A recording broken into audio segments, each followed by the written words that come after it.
I am आचार्य अनुपमा जी और आज मैं आपसे एक बहुत ही सीक्रेटिव रेमेडी बताने वाली हूँ, जिसका जैसे आप टॉपिक पढ़ ही रहे होंगे, प्रदोष व्रत और बहु उपाय। यानी एक ऐसा व्रत कलयुग में जिसकी रखने से आपकी सारी मनोकामना प्राप्ति पूर्ण हो जाती है। ये व्रत कैसे रखते हैं, किस उद्देश्य के लिए होता है, हर बार पे पढ़ने वाले प्रदोष का नाम और उसके फल के बारे में हम बात करने वाले हैं। लेटर ऑन मैं आपको बताऊंगी कि इसको रखने की विधि क्या होती है और फिर इसका हम कैसे पूर्ण उद्यापन करते हैं। ठीक है, तो चलिए शुरू करते हैं। देखिए, जैसे कि मैंने आपको बताया, प्रदोष व्रत आप सबको पता होगा, ये त्रयोदशी के बाद आता है। एकादशी, फिर द्वादशी और फिर त्रयोदशी। यानी त्रयोदशी पे पड़ने वाला ऐसा शिव जी का व्रत जो आपकी सारी मनोकामनाओं की पूर्ति करता है।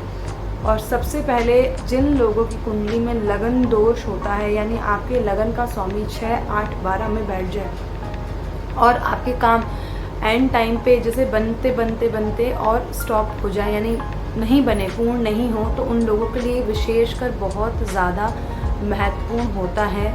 इससे आपको आरोग्य मिलता है, संपत्ति मिलती है, संतान प्राप्ति होती है, शत्रु हंता भी होता है यह व्रत।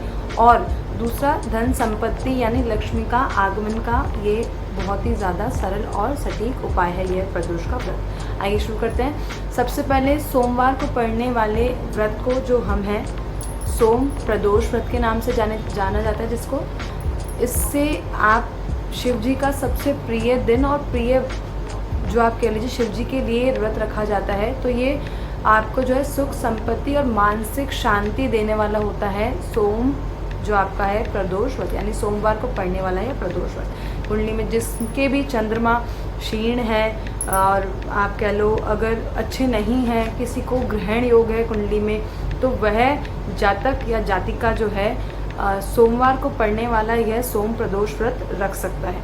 अब आइए बात करते हैं मंगलवार को पड़ने वाले प्रदोष व्रत के बारे में। मंगलवार को पड़ने वाले प्रदोष व्रत को जो हम कहते हैं भूम प्रदोष व्रत कहते हैं।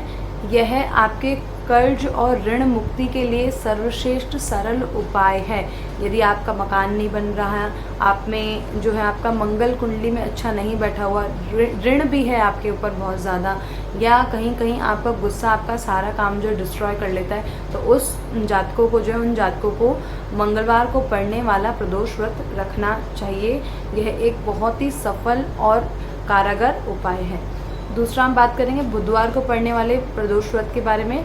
बुधवार को पड़ने वाले प्रदोष व्रत को जो है हम क्षमा कीजिएगा, आप अपना बुध प्रदोष व्रत कहते हैं। यह सर्व सुखदायी प्रदोष व्रत होता है, यानी सौभाग्य देने वाला यह प्रदोष व्रत होता है।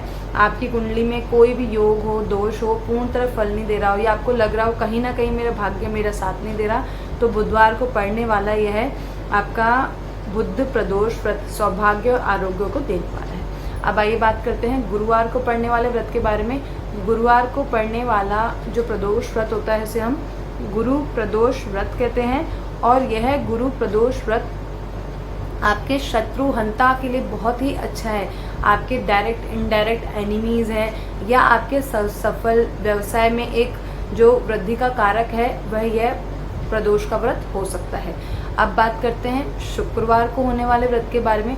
शुक्रवार को पड़ने वाले प्रदोष व्रत को हम शुक्र प्रदोष व्रत कहते हैं। जिन भी दाम्पत्य जीवन में, यानी जिनके भी दाम्पत्य जीवन में उनके दाम्पत्य सुख का उनको अभाव है, जिनका शुक्र अच्छा प्लेस्ड नहीं है, या जिनकी मैरिड लाइफ बहुत हर्डल में जा रही है, तो ऐसे जातक या जातिकाओं को जो है आपका शुक्रवार को पड़ने वाले शुक्र प्रदोष व्रत को रखना चाहिए। उनसे इनका दाम्पत्य जीवन और संपत्ति दोनों ही उन्हें प्राप्त होती है। अब हम बात करते हैं शनिवार को पड़ने वाले प्रदोष व्रत के बारे में। इसे हम शनि प्रदोष व्रत कहते हैं। यह व्रत जिन जातकों को संतान नहीं हो रही है उनके लिए बहुत ही ज़्यादा एक आप कह लो कारगर उपाय है। यानी सिर्फ शनिवार को पड़ने वाले अगर आप प्रदोष व्रत को रखते हैं, तो अगर आपको संतान नहीं है तो संतान आपकी प्राप्ति होती है। आपके शनि कुंडली में अच्छे प्लेस नहीं है, या आपको कहीं ना कहीं आलस या कोई आपका काम डिले से होता है, या ऐसा काम जिसमें आपका कोर्ट कचहरी ऐसी कोई चीज़ें हों, तो शनि का पड़ने वाला ये प्रदोष व्रत आपके लिए बहुत ही अच्छा और कारगर साबित हो सकता है। अब हम बात करेंगे रविवार को पड़ने वाले प्रदोष व्रत के बारे में। जब भी प्रदोष का व्रत रविवार को पड़े तो उसे रवि प्रदोष व्रत कहते हैं।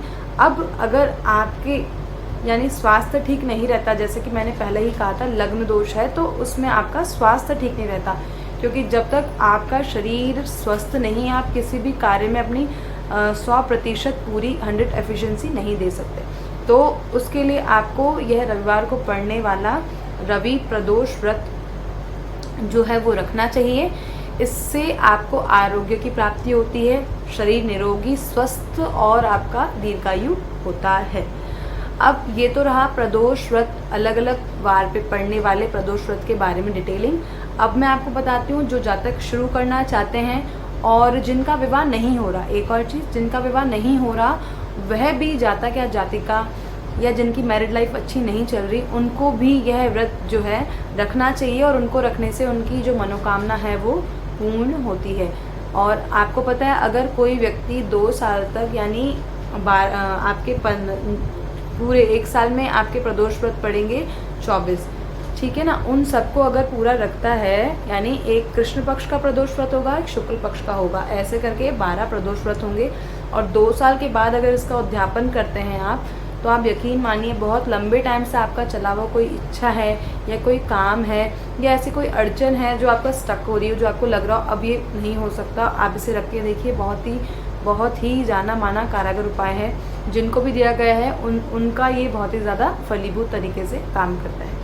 अब इसको रखने के लिए आप प्रदोष का व्रत कभी भी शुक्ल पक्ष के किसी भी प्रदोष व्रत से उठा सकते हैं। सिर्फ एक पौष मास का जो महीना होता है उसमें प्रदोष व्रत नहीं उठाना चाहिए।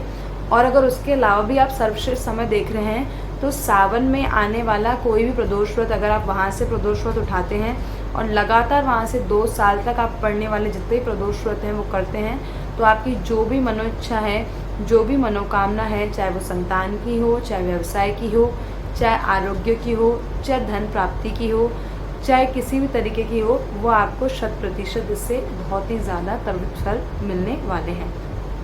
अब आपने क्या करना है, आपने जब भी व्रत उठाना है उस दिन आपको संकल्प लेकर के ये व्रत उठाना है कि मैं इस मनोद्देश्य से, इस इच्छा से ये व्रत रख रहा हूँ और शिव जी की इस तरीके से मैं पूजा करूँगा और अब मैं उद्यापन करूँगा। यानी आपको व्रत संख्या भी बोलनी है, कब तक आप करेंगे, कब से आप उठा रहे हैं और आपकी मनोइच्छा क्या है। जो लोग निस्वार्थ भाव से कर रहे हैं उन्हें भी ये व्रत करना चाहिए। उनके लिए भी उनके भाग्य में पड़ने वाली जितनी भी रुकावटें हैं उन सब का निदान होता है और उनका भाग्योदय बहुत ही शीघ्र होता है। अब आपको रखना कैसे है, देखिए पहले तो प्रदोष व्रत में नमक नहीं लेते, क्योंकि प्रदोष के व्रत में नमक आपको पता होगा शास्त्रों में वर्जित है, तो यह नहीं लिया जाता इसमें। दूसरा, प्रदोष व्रत में आप दूध ले सकते हैं, चाय ले सकते हैं। हालांकि शास्त्रों में निराहार और निराज जल के बारे में कहा गया है, लेकिन ये कलयुग प्रथा है और हम सब वर्किंग भी हैं, कहीं ना कहीं आपका परिवार, शारीरिक क्षमताएं, काफ़ी सारी चीज़ें होती हैं, तो आपको जो है आप जल ले सकते हैं, चाय, दूध, फल भी हल्का फुल्का ले सकते हैं जिनको नीड हो। वरना आपने क्या करना है, सुबह आपने उठ के नहा धो के कुछ सफ़ेद रंग के वस्त्र, अब जो महिलाएं पूरा नहीं पहन सकती, कुछ सफ़ेद रंग का अंगरखा या कुछ इस तरीके का आप लेकर के, क्योंकि शिव जी का अति प्रिय होता है सफ़ेद वस्त्र, उसमें ये पहनना अनिवार्य होता है। और उसके बाद आपने सुबह की पूजा करने के बाद में शाम को आपने वापस नहाकर गोधूली बेला में शिव जी की पंचोपचार पूजा करके, यानी पहले उनका गंगा जल से, फिर पंचरणामृत से, फिर सादे जल से नहला के एक चौकी पे लाल कपड़ा बिछा के उनको फल, फूल, मेवे, बेलपत्र, शमी वृक्ष और धतूरा, पान, अबीर, गुलाल, ये सब इत्र ये सब चढ़ाते हुए शिव जी का अभिषेक करना है। नमः शिवाय जो है महिलाएं जाप कर सकती हैं, ओम नमः शिवाय का पुरुष जाप कर सकते हैं। फिर आपने माता पार्वती, गणपति और शिव जी का, यानी सबसे पहले गणपति का आह्वान करके उसके बाद शिव जी और माता पार्वती दोनों का जो है आप पंचोपचार पूजन करके प्रदोष व्रत की कथा, यानी जिस वार पे जो प्रदोष व्रत कथा होगी उसको आपको प्रदोष व्रत कथा पढ़ के उसके बाद शाम के समय आपने शिव जी को कुछ मीठा सफ़ेद, यानी खीर भी चढ़ा सकते हैं आप साबुदाने की, या फिर कुछ मेवे वाले मिठाई भी भोग लगा सकते हैं। फल और फूलों के साथ में उन्हें अपने व्रत की जो पूर्ण होने की उन्हें आप इच्छा बताइए जिस उद्देश्य से रख रहे हैं, और वही भोग प्रसाद आप खा सकते हैं। अन्न आपको नहीं लेना, नमक आपको नहीं लेना। गोधूली बेला में आपको यह पूजा करनी है नहा धोकर। उसके बाद आपने जो वो भोग चढ़ाया है, चाहे फल चढ़ाए हैं आपने, चाहे आपने खीर चढ़ाई है, वो आप एक भोग प्रसाद के रूप में ले सकते हैं। अगले दिन सूरज उदय के उपरांत जो है आप इसको अपना व्रत अपना खोल सकते हैं। आपको सात्विक रहना है, ब्रह्मचर्य का पालन करना है। एक दिन पहले भी आपको जो है रात को ऐसा कुछ खाना नहीं खाना जो वर्जित है। जैसे आप सात्विक खाना ले सकते हैं एक दिन पहले, क्योंकि वो किसी भी व्रत का यह विधान होता है, जो व्रत आप रखने जा रहे हैं उससे एक दिन पहले आप उसकी जो है तैयारी में हो जाते हैं। ये बोला जाता है क्योंकि हमारे शरीर में वो चीज़ जो है 24 आवर्स तक, यानी 24 घंटे तक, साइंटिफिक रीज़न है, जो भी आप खाना खाते हैं उसका फिल्ट्रेशन होता है। तो इसलिए इस तरीके से आप ये व्रत रख सकते हैं। नेक्स्ट वीडियो में मैं आपको इसके उद्यापन की विधि बताऊंगी। तो जिन भी लोगों को जिस भी तरीके की समस्या है, यह ज्योतिष का एक रामबाण इलाज है प्रदोष का व्रत, और शास्त्रों में भी निहित है, ज्योतिष की पुस्तिकाओं में भी इसका बहुत अच्छा उपयोग बता रखा है।